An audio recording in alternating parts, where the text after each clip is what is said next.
The translation of Joker. Folie à deux subtitle points to a term that suggests a shared delusion between two deeply intertwined people. Oscar-winning stars Joaquin Phoenix and Lady Gaga, however, hilariously weren't on the same wavelength during a comical moment from an interview for their upcoming Joker sequel.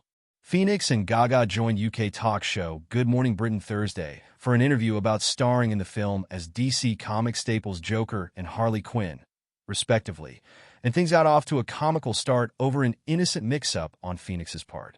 The program's host prompted both actors to discuss the musical elements of the film and whether or not their expectations on set met the end result that director Todd Phillips presented on screen.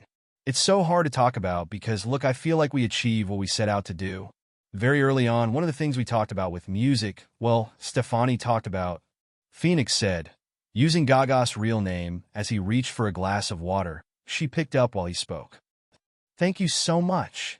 As Gaga smiled and reached for a second glass of water on the table next to her, Phoenix realized his mistake. Was that for you? He asked through laughter, prompting Gaga to hold her hand to her mouth as she spit the liquid she'd just sipped. You were getting it for yourself, and I stole it, Phoenix said, still laughing. The journalist in front of them added, no one's ever choked in an interview with me before, but that's a first. Prompting Gaga to joke, they should all sit next to Joaquin.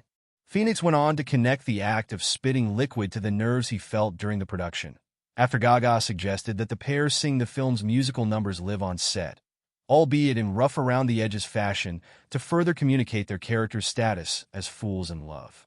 Maybe you will sing live because that's what you do, but there's no way I'm singing live because I don't know what I'm doing, Phoenix said of his initial reaction to the idea. Of course she was ahead of me, and she knew that the character doesn't know what he's doing. We made a decision, for me at least, it's something we talked about approaching the songs. It needs to feel like it comes from Arthur, the reality of someone who grew up hearing these great American standards on his mom's radio.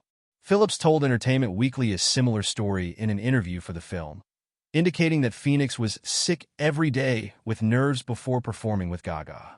The truth is, they gave each other pointers. He'd give her pointers about acting. She's been in movies, but he's Joaquin Phoenix. She gave him tips about music because she's Lady Gaga. It's what movies should be. A giant collaboration, Phillips said. Her notes would be a little more specific because it's like you're not hitting the note there. It's different. There's less room for interpretation.